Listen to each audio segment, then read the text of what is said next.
보도의 진실과 시청자의 진심을 알아봅니다. YTN 뉴스 FM 열린 라디오 YTN, 저는 프로듀서 김양원입니다. 뉴스, 주식, 음식 배달, 요즘 어디서 이용하십니까? 모바일로, 휴대폰으로 하시지 않나요? 특히 유튜브로 뉴스를 보거나 취미생활 하시는 분들 많던데요.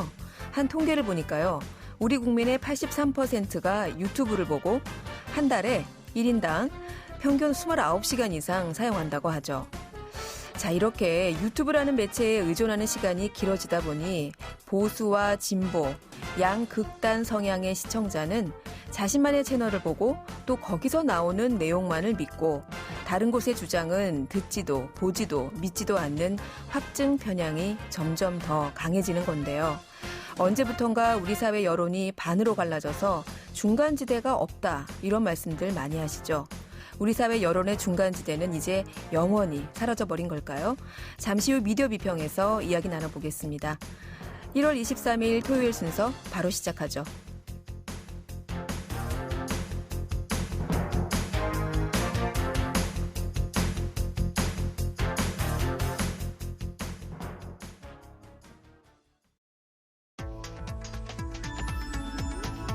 미디어가 전하는 이슈에 대한 다양한 분석과 팩트체크까지 바로 보고 뒤집어 보고 꼭꼭 씹어보기 위한 미디어 비평 프로그램 열린 라디오 YTN.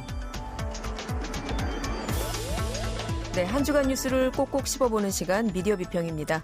오늘은 김원경 문클미디어 인권연구소장과 전화 연결돼 있습니다. 소장님 나와 계세요. 예, 안녕하세요. 네. 자, 오늘은 어떤 주제 준비하셨습니까? 오늘은 유튜브의 필터 버블에 대한 이야기를 해보려고 합니다. 필터 버블? 필터 버블이란 것은 사용자에게 맞게 필터리 된 정보가 제공되는 바람에 사용자들이 비누 거품에 갇힌 것 같은 현상이 나온다라는 뜻인데요. 네. 이 현상이 사실은 굉장히 많은 그 SNS나 유튜브 포털 등에서 다 비슷하게 일어나는 일입니다. 그런데 최근에 유튜브에서 정치적 성향에 따라서 심각하게 그 필터 버블에 갇혀버리는 그런 상황이 나타난다라는 우려가 많이 나오고 있습니다. 네, 저도 좀 공감이 되는 주제네요. 그렇죠. 사실 필터 버블은 우리가 정확하게 이 말은 몰라도 모두가 실감하고 있는 문제입니다. 왜냐하면 네. 우리가 관심 없는 정보, 싫어하는 정보는 애초에 안 보려고 하는 성향을 가지고 있고요. 그리고 일종의 정보를 편식하는 그런 성향을 가지고 있습니다. 문제는 사용자들이 자신이 원하는 정보만 소비한다는 단순 편향이 아니고요. 애초에 자신에게 제공되지 않는 정보들이 무엇인지조차도 모른 채 마치 자신에게 제공된 정보가 정말 정보의 전부인 양 착각해서 일부의 정보만을 가지고 항상 그 안에서만 맴돌고 있다라는 것입니다. 네. 실제로 한국언론진흥재단과 로이터 저널리즘 연구소가 발표한 디지털 뉴스 리포트 2020 한국이라는 게 있거든요. 네. 이 보고서에 따르면 한국 응답자의 44%가 자신과 관점이 같은 뉴스를 선호한다고 답했습니다. 40개국 평균인 28%보다 16%포인트 높은 것이고요. 조사 대상 40개국 중 터키, 멕시코, 필리핀 등에 이은 네 번째로 높은 수치입니다. 반면에 나와 반대되는 관점의 뉴스를 선호한다는 응답은 4%에 불과해서요. 조사 대상국 중 가장 양극화된 뉴스 소비 성향을 보였다고 평가할 수가 있습니다. 네, 사실 나하고 생각이 다른 뉴스를 들으면 네. 듣기 싫어하더라고요. 네, 그렇죠. 네, 이렇게 뉴스 소비의 양극화, 이 문제를 뉴스 소비자들의 성향으로 일단 분석을 해주셨는데, 네. 그런데 이런 뉴스 편식 현상이 이 유튜브 추천 알고리즘 때문이다, 이렇게 보는 사람들도 있어요. 예, 그렇습니다. 실제로 우리는 대부분 자신이 열심히 검색을 해서 다양한 정보를 공정하고 풍부하게 받고 있다라고 생각하시는데요. 이게 대부분 착각인 경우들이 많습니다. 네. 실제로 우리는 인터넷 플랫폼의 알고리즘이라는 환경이 애초에 다양한 정보가 아닌 내 입맛에 맞는 정보 위주로 노출시켜주고 있는데 그 노출된 정보 위주로만 소비하고 있기 때문입니다. 다시 말해서 지금 구글, 그리고 다음 카카오, 네이버, 유튜브, 넷플릭스, 페이스북, 인스타그램 거의 대부분의 플랫폼이요. 네. 추천 알고리즘으로 그 사람에게 맞는 콘텐츠를 제공하고 있습니다. 네. 따라서 대부분 자신의 관심사와 자신의 정치적 성향 등과 가까운 정보에만 계속 맴돌고 있는 그런 상황인 거죠. 네, 결국에는 자의반 타의반으로 이런 특정 성향의 뉴스에 갇혀버리는 이런 현상이 나타난다 이런 말씀이신데 네. 최근 이 경향신문이 이와 관련해서 의미 있는 분석을 좀 했더라고요. 네, 경향신문이 지금 흑백 민주주의라는 시리즈 기사를 내고 있는데요. 네. 지난 13일 기사에서 세상에는 다양한 색깔의 목소리가 있지만 정치권과 공론장에는 양극단의 목소리만 크게 들리고 있다. 너는 흑이냐 백이냐라는 윽박지름이 이어진다.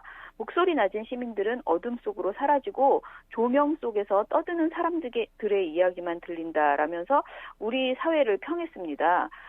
보도에서는 2021년을 맞아서 각 분야의 전문가, 학자, 활동가 62명에게 현재 한국 사회의 공론장과 민주주의에 대한 의견 등을 물었는데요. 네. 현재 코로나19로 상대적으로 더욱 힘든 사람들, 절박한 사람들이 굉장히 많은데 정작 그들의 목소리, 그들의 이슈는 제대로 공론장에 들어오지 못하고 있다라는 점을 지적을 했습니다. 그들의 목소리가 공론장으로 통할 통로 자체가 막혀있기 때문이다라는 진단도 냈는데요. 공론장의 과잉이라고 할 만큼 많은 이야기가 쏟아지고 있지만 정작 정책 등의 절박한 이들의 목소리는 녹아들지 못하고 있는 현상을 지적했습니다. 그렇군요. 자, 진보와 보수를 대표하는 주요 유튜브 채널을 분석한 내용도 흥미롭던데요. 네, 경향신문이 지난해 11월 7일부터 한 달간 친여 보수 성향 정치 시사 유튜브 구독자 수 상위 5곳의 패널을 분석을 했어요. 그러니까 네. 이 패널은 고정 출연 또는 게스트를 포함한 것인데요.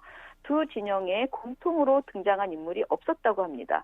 그러니까 보수 성향, 진보 성향 양쪽의 굉장히 인기 좋은 유튜브 채널에서 네. 동시에 출연하는 그런 분이 없다라는 것이고요. 그러면 보수 성향은 거기 나오는 분들은 거기에만 나오시고 그렇죠. 또 이제 친여 성향이라고 하셨는데 왜 진보하고 친여는 다른 건지를 모르겠지만 네, 친여 성향의 채널에는 또 거기 나오시는 분들은 계속 거기만 나오시고 네, 서로 엇갈려고 하면서 출연을 안 하더라. 네, 그런 것이죠. 경향신문은 이런 현상은 다시 말해서 지지자들에게 둘러싸여서 자신의 이야기를 할 수 있는 장이라는 점에서 정치인들의 유튜브 소통이 늘어나는 것은 아닐까 이렇게 진단을 했거든요. 네. 근데 이게 그 사이트를 보면은 막 굉장히 많은 사람들이 나와서 이야기를 하지만 그 사람들끼리 반대 의견이 전혀 나오지 않는 거예요. 그러니까 같은 성향의 사람들끼리만 모여서 토론을 하고 있기 때문에 반대 의견이 나오지 않고 정치인들은 그 안에 들어가면 굉장히 자신에게 이제 지지하는 이야기만 나오다 보니까 네. 그 어떤 장벽에 쌓여버리는 그런 것이죠. 문제는 이런 상황 때문에 현재 코로나19로 상대적으로 더욱 힘든 사람들, 절박한 사람들이 많지만 정치적 유불리와 연관이 없는 주제이거나 사회적 소수자들의 목소리는 점점 설 자리를 잃고 있다는 것입니다. 그러니까 정치적으로 자신에게 유리한 정보 위주로만 유튜브에서 주로 소통되고 있기 때문에 오히려 인권 문제라든가 굉장히 정치와 상관없이 절실한 문제들은 소외되고 있다라고도 볼 수 있죠. 그래요.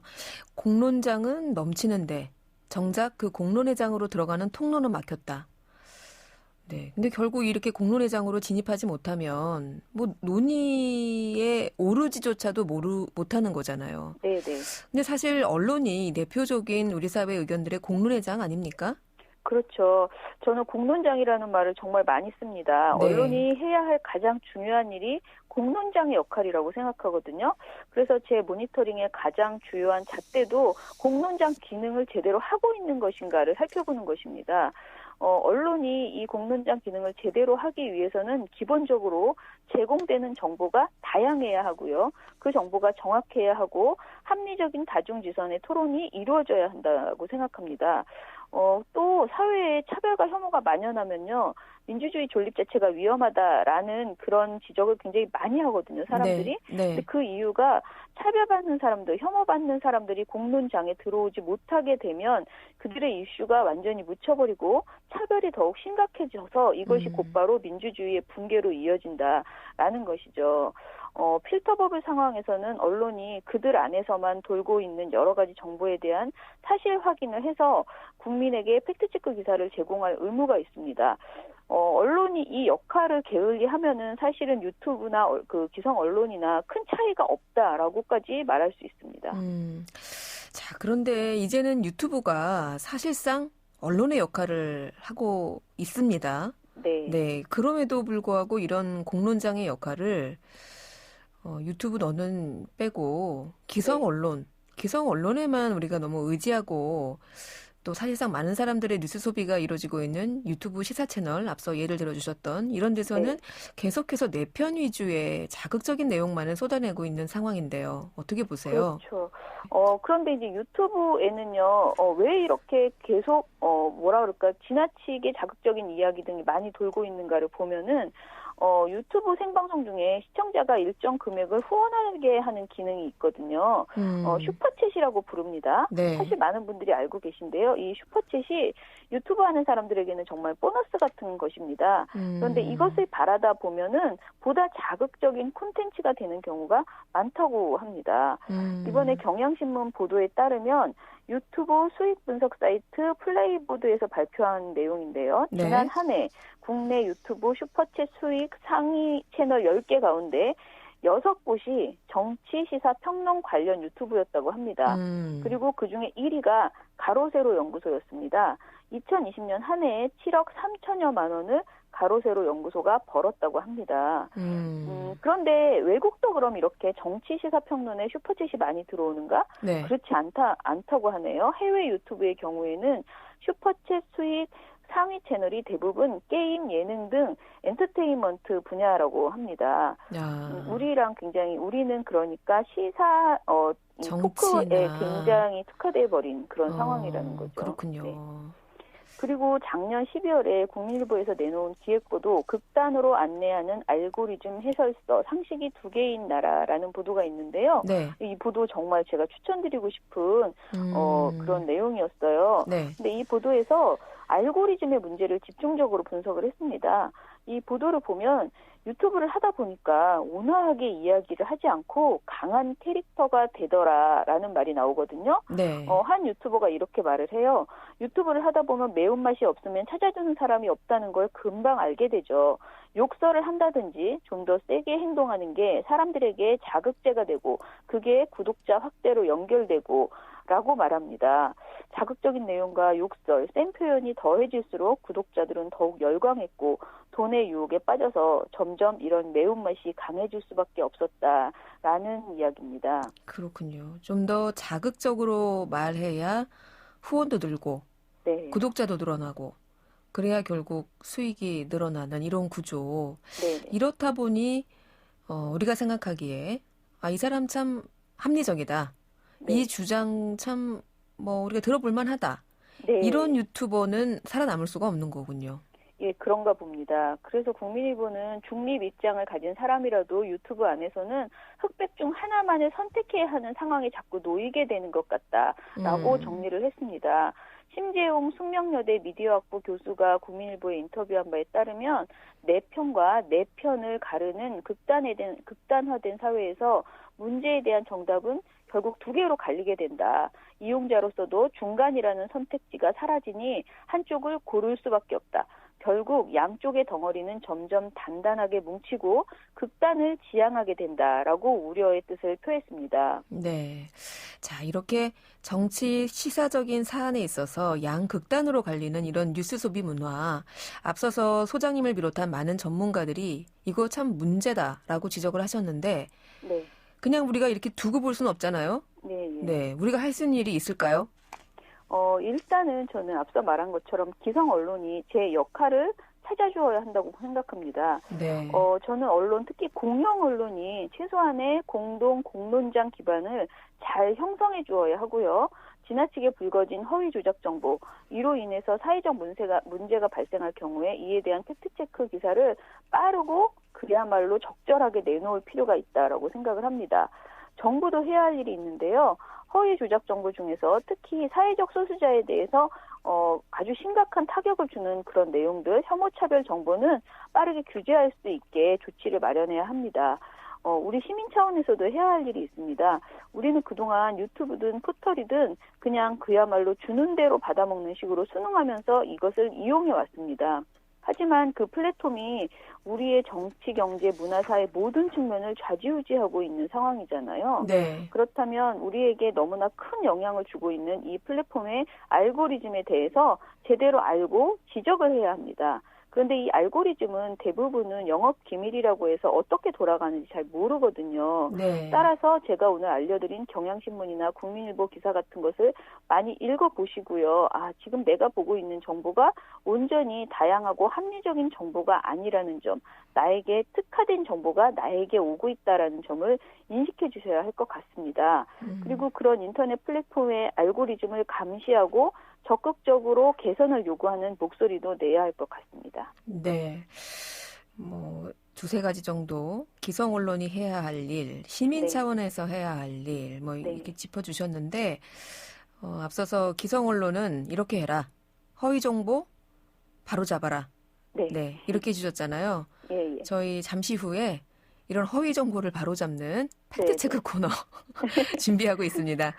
네, 알겠습니다. 오늘 말씀 여기까지 드릴게요. 감사합니다. 감사합니다. 네, 지금까지 뭉클 미디어 인권연구소 김원경 소장이었습니다. 진실을 전합니다. 진심을 다합니다. 시청자 여러분의 목소리에 귀 기울이는 YTN 뉴스 FM 열린 라디오 YTN. 토요일 저녁 8시 20분에 방송됩니다.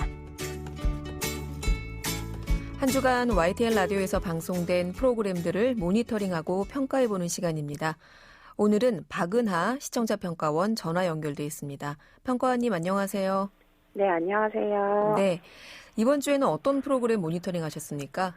네, 이번 주는 평일 오후 4시 20분부터 5시까지 진행되는 재무설계 전문 프로그램이죠. 굿모닝 굿라이프에 대해 살펴보았습니다. 네, 굿모닝 굿라이프 재무상담 프로그램인데 어떻게 들으셨어요? 네, 먼저 이제 소소하지만 확실한 경제라는 코너에 대해 말씀드리고 싶은데요. 소소하지만 확실한 경제는 기본적이지만 사람들이 자칫하면 잊고 지나갈 수 있는 중요한 부분을 다시 한번 짚어주고 있어서 좋았습니다. 이제 예를 들어 1월 11일 월요일 방송에서는 보험에 대한 의미에 대해 짚어주었는데요. 자신을 위함이기도 하지만 주변 가족들을 위한 일이고 큰일을 미리 예방하는 차원에서 가입하면 좋다라고 보험의 의미를 설명합니다. 어떻게 보면 굉장히 통상적인 내용이지만 보험을 통한 예방의 효과를 등한시하는 경우가 많은데 이 부분을 잘 설명한 것이라 생각합니다. 이제 또 14일 목요일 방송분에서는 보험과 심리의 관계에 대한 이야기를 다루었는데요. 보험에 있어 심리적인 부분이 많은 영향을 끼친다는 점을 짚어주었습니다. 지인의 요구에 의해서나 이제 주변 사람들이 다 든다는 생각에 또는 암에 대한 무서움 등 보험 가입에 있어 심리적인 영향들을 현명하게 판단하고 가입하는 것이 중요함을 강조한 점도 좋았습니다. 이렇듯 보험 가입에 있어 정확한 판단을 이끄는 데 도움이 되는 내용들을 청취자들에게 잘 제공했다고 판단했습니다. 네, 코너의 제목처럼 소소하지만 정말 중요한 생활 정보가 잘 전달되고 있다 이렇게 평가해 주셨어요. 다음으로 어떤 부분 들으셨나요? 네, 다음은 이제 1월 11일 월요일에 방송된 전지적 전문가 시점에 대해 말씀드리고 싶습니다. 이날 방송 중 치아보험에 대한 상담 내용이 굉장히 인상적이었는데요. 아직까지 과도기에 있는 상품이며 실질적으로 보험에 드는 것이 가성비가 떨어지고 차라리 치아 통장을 만들어 저축하는 것이 오히려 실리 있는 방법이라며 사실 그대로 상담해주고자 했습니다. 형식적인 상담이 아닌 솔직하게 상담해주고자 한다는 느낌을 받아서 방송 내용에 신뢰가 갔습니다. 네, 무조건 보험을 들어라 이렇게 얘기하는 것이 아니라 차라리 보험 드는 것보다는 통장을 만들어서 저축을 해라 이렇게 상담해준 내용이 신뢰감을 주었다 이런 평가였습니다. 자, 다음은 어떤 내용입니까? 네, 이제 10일 화요일에 방송된 전지적 전문가 시점에서도 비슷한 느낌을 받았는데요. 이날은 이제 8천만 원을 모아온 택시기사님의 목돈 관리에 대한 상담 내용을 다루었습니다. 택시기사라는 직업군을 가진 개인의 사례에 맞춰 체계적으로 구체적인 방법을 제안해 주려 한다는 느낌을 받았습니다. 상담 신청자를 위해 이제 지출에 대한 관리 부분을 해결책으로 제시했는데요. 지출 관리를 이제 단순히 이론적으로 접근하는 것이 아니라 상담자의 상황과 입장에 맞춰 의견을 제시하려 했습니다. 당장 지출을 제한하는 것이 부담이 된다는 상담자의 요구에 그에 맞춘 해결책을 제시했는데요. 일정 기준을 넘지 않는 선에서 그리고 상담자의 요구에 맞춰서 세밀하게 그리고 여유로운 지출 관리를 해주어서 상담 신청자를 보다 살펴 이제 해결책을 제시해주려 한다는 느낌을 받아서 방송에 대해 또 한 번 신뢰를 더했던 것 같습니다. 네, 사실 재무설계의 기본이 지출 관리인데 돈 씀씀이를 어떻게 제한하느냐에 따라서 뭐 저축을 할 수도 있고 더 나은 소비를 할 수도 있을 텐데 이런 부분이 역시 좋았다 이런 평가셨습니다. 오늘 계속 좋았던 내용만 하고 계시는데요. 네. 예, 마지막으로 어떤 말씀 해주시겠어요? 네, 마지막으로도 이제 좋았던 부분에 대해서 말씀드리고자 하는데요. 네. 이제 굿모닝 굿라이프를 들으면서 총체적으로 느낀 점은 이제 청취자들이 방송 내용을 보다 쉽게 이해하고 기억할 수 있도록 노력한다는 느낌을 받았습니다. 예를 들어 이제 12일 화요일 방송된 전지적 전문가 시점 상담 내용 중 325라는 용어를 소개합니다. 이 말의 뜻은 이제 3개월 이내 치료한 적이 없으나 수술 입원 예정이 없는 2년 이내 치료, 수술이 없는, 그리고 5년 이내 암이 없어야 실비나 건강보험에 가입이 가능하다는 의미인데요. 이렇게 이제 어려운 부분을 쉽게 설명하려고 하려는 노력이 보였습니다. 재무 설계 상담이 전문적인 내용도 많고 워낙 내용이 방대한데도 청취자들이 기억하기 쉽게끔 깔끔하게 잘 설명하고 전달하고자 한다는 느낌을 받았습니다. 이 점에서 긍정적으로 평가했습니다. 네, 오늘은 굿모닝 굿라이프에 대한 시청자 평가원의 의견 들어봤는데요.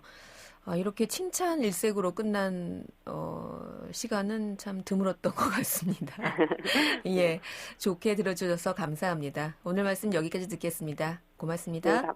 네, 감사합니다. 네, 지금까지 박은하 시청자 평가원이었습니다.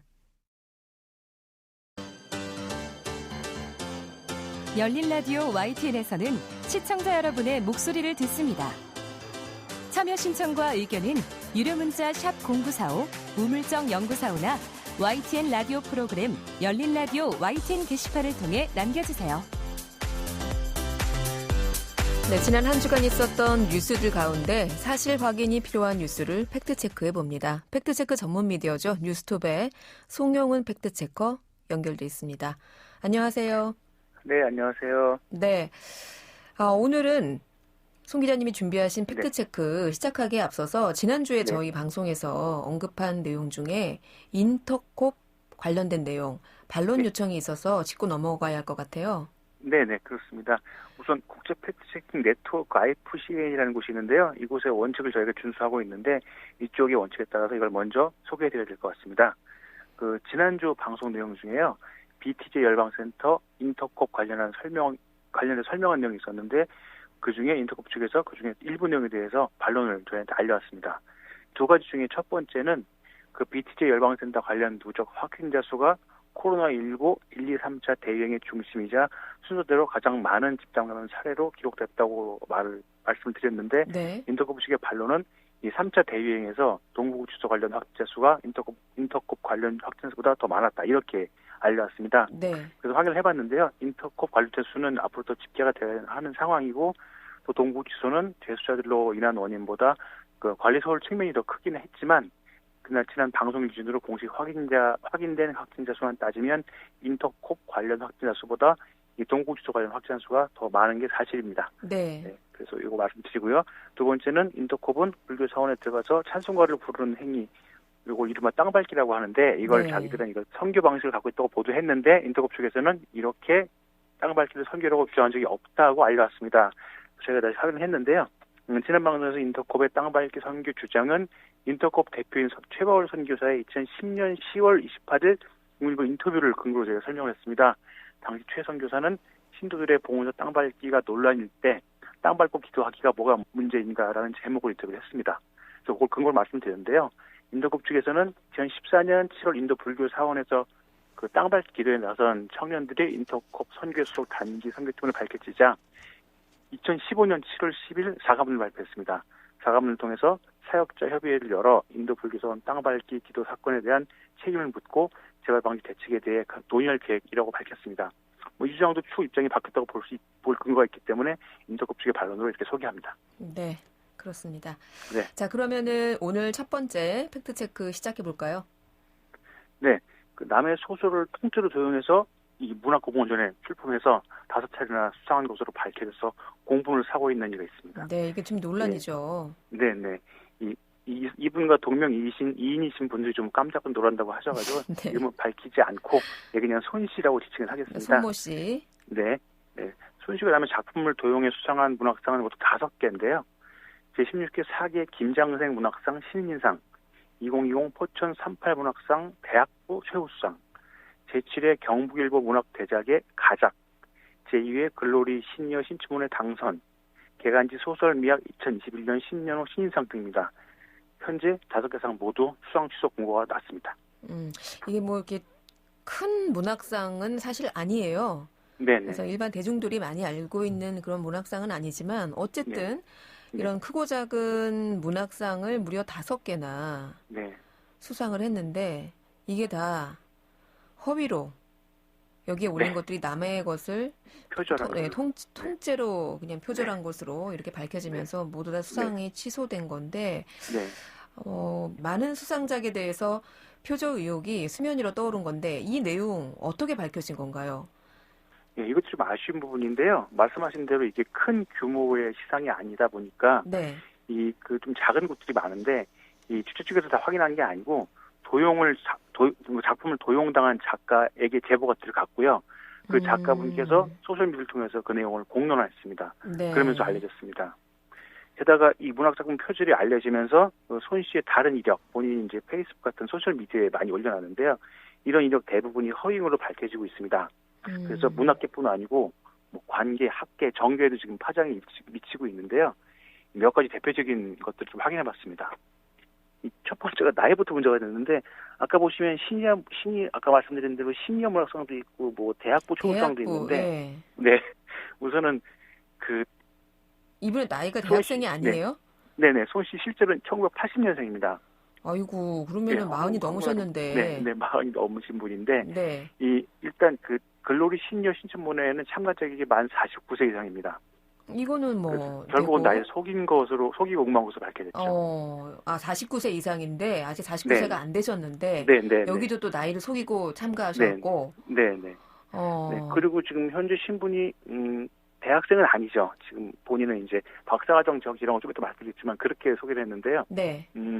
학력을 많이 올리셨는데 관련 학력을 좀 보면은 우선 고려대 박사과정 휴학 중이라고 밝히고 있습니다. 본인이 소셜미디어에. 네. 그래서 일단 이것부터 확인해 봤는데 2014년 입학한 이후 2019년에 제적된 것으로 확인이 됐습니다. 뭐 휴학 중이 아니라 재적생이다. 네네. 입학했는데 당시 이제 공군 대위로 복무 중이어서 거의 학교에 나오지 않아서 제적됐다고 교수님께서 알려왔고요. 네. 또 본인이 공군사관학교 항공우주정책학과 정책과정론 시간 강사로 경력을 표기했는데 이 또한 사실과 달랐습니다. 네, 그런 게 없었고요. 네. 또 대표적인 이력으로 대한민국 문화체육관광부 2021 정책기자단이라고 이력을 소개했는데 이 확인 결과 거짓으로 드러났습니다. 문체부 관계자는 2021년 정책기자단은 아직 선발이 끝나지 않았고요. 연말부터 모집이 진행 중이고 아직 확정이 되지 않았기 때문에 그렇게 표기할 수 없는 상황이고 그래서 그럼 지난해는 그런 정책기자단 활동을 한 적이 있느냐 확인해봤더니 그런 기록도 전혀 없었습니다. 네. 그리고 또 일부 언론에서 이 손 씨가 대통령 소속 군 사망 사고 진상 규명위원회 조사관으로 재직 중이라는 보도가 나왔는데요. 네. 또 이걸 보도한 일부 언론 보도들이 다 지금 삭제되는 상황인데 그런 내용이 채용된 적이 없고요.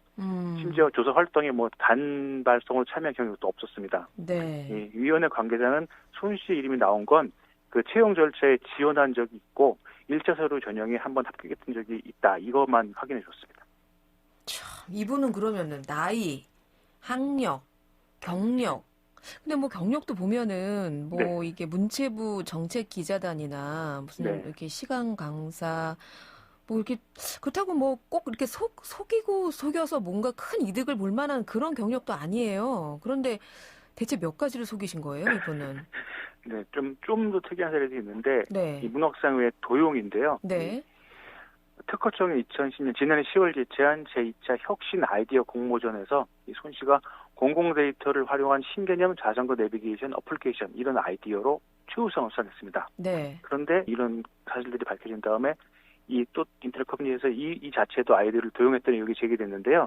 원본과 이분 걸 보면은 굉장히 의심이 가는 상황입니다. 그래서 현재 특허청에서 요거에 대한 사실관계를 확인 중입니다. 이 도용 의혹이 사실로 확인될 경우에는 수상을 취소하고 상금을 환수할 계획입니다.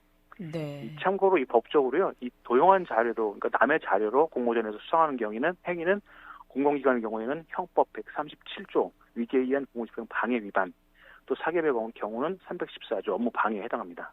법적 처벌을 받을 수 있다는 거죠. 이런 공모전 이런 거 좋아하시나? 여기도 또 이렇게 하셨다가 이것도 남의 아이디어를 또 베껴가지고 이렇게 네네. 하시고. 네. 아니 그런데 사실 제가 더 놀라웠던 건 이거예요. 네. 이분이 의인상도 받았다면서요?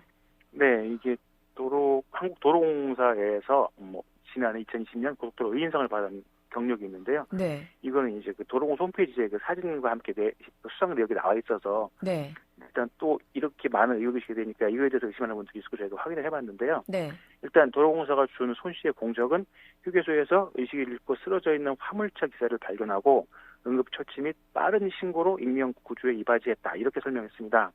그러면서 이제 상과 함께 상금 100만 원도 받았고요. 우선 이제 공적서에 빠른 신고라는 내용이 있습니다. 그래서 저희가 인근 관할 소방서에 다 확인을 해봤는데요. 네. 신고받고 출동한 기록이 없었습니다. 예, 보도 이후에 저희 보도도 있어. 그래서 논란인자 도로공사에서 이제 이걸 확인하기 위해서 손 씨와 그 의인상 추천자가 손 씨 지인으로 알려졌는데요. 네. 본인이 추천 불가해서 이제 지인이 추천한 걸로 되어 있습니다. 네. 근데 도로공사에서 연락을 계속 시도하고 있는데 아직 연결이 되지 않았다고 밝혀왔습니다. 이건 아직 이제 본인의 해명을 들어야 되는데 네. 본인이 연락이 닿고 있지 않기 때문에 네. 아직 확인은 되지 않았다. 네, 확인 중이라고 밝혔습니다. 설마 그 의인상도 그렇게 친구한테 나 좀 추천해줘 이래가지고 거짓말로 하시진 않았을 거라 믿고 싶은데. 네. 자, 그럼 이렇게 이분이 내세운 이력 중에 사실인 건 있어요? 네, 있긴 한 건가요? 네. 하나 있어요? 네, 공교롭게도 이게 또 정당 관련이라서요. 또 논란이 있었는데 현재 국민의힘 중앙위원회 국방안보분과 위원으로 임명된 것은 사실인 것으로 나타났습니다. 손 씨가 본인의 임명장 사진을 그 국민의힘 이렇게 분들과 사진을 찍은 걸 올린 게 있는데요. 그것도 논란이 일었는데 처음에 국민의힘 쪽이 확인했을 때는 좀 사실이다 아니다가 좀 논란이 있었는데 결국 언론들의 확인 중이 이어지자 지난 18일에 정식 절차를 밟아서 해임된 사실이 확인됐습니다. 일단은 임명장을 받긴 받았군요. 맞습니다. 네. 네. 그런데 이렇게 논란이 되자 이제 해임을 하셨는데, 네. 그렇군요. 그렇게 되면은 이 정당에선 사실 이분의 어떤 훌륭한 이력 네. 이런 것 때문에 아마 임명을 하셨을 것 같은데 이것도 그럼 속았다고 봐야 되는 거예요? 네, 그럴 수도 있습니다. 그런 측면도 있고요. 속이자고 한 사람의 의도를 갖고 하면 사실 많은 분들이 속기 때문인데 네. 아쉬운 거는 이런 수상자 선정이나 위원 위촉 과정에서 검증 과정이 좀 부족했다는 겁니다. 네, 그래서 이번 사건을 계기로 많은 단체들이 그 검증 과정을 좀 강화하겠다 이런 입장을 많이 밝혔습니다. 그렇군요. 예. 그리고 하나 더 말씀드리면 이번 손씨 사건으로 리플리 증후군이라는 말을 많이 다시 화제가 되고 있는데요. 리플리 증후군. 네. 이 리플리 증후군은 패트리샤 하이스미스의 소설 재능있는 리플리 씨의 주인공 이름에서 비롯된 건데요. 네. 예, 보통 꿈꾸거나 바라는 것을 현실에서 이루기 어려울 때 그런 상황일 때 스스로 만들어낸 가공의 세계를 진짜로 믿어버리는 증상이다. 이렇게 보통 설명을 하고요. 네. 오래된 영화인데 태양은 가득히라는 영화에서 많이 알려졌습니다. 그 영화를 통해서. 네. 그래서 사람들이 이렇게 믿고 이게 정신질환이구나라고 알고 계신 분들이 많은데 아닙니다. 질환명, 코드나 질환명이 아니고요. 그냥 네. 사회적인 신조어입니다. 그렇군요. 리플리 증후군을 앓고 있다고 병원 가봐야 되겠다는 틀린 말입니다. 그렇군요. 남의 작품을 표절해서 문학상을 받았다. 네. 사실 이런 일은 어쩌다 가끔씩 있잖아요. 네. 네. 노래도 곡을 표절했다. 이런 일을 우리가 어쩌다 가끔씩 접하게 되는데 그냥 그런 일인가 보다 했는데 알고 보니 이분이 살아온 모든 행적들이 좀 많이 좀 위조된 것들이 있군요. 참 신기한 일인데 우리 사회에 이렇게 좀 심각하게 피해를 주거나 충격을 준 사건을 우리 희대의 사건 이렇게 부르잖아요. 근데 희대의 표절 작가? 이건 처음인 것 같은데 아무튼 이번 이야기 잘 들었고요.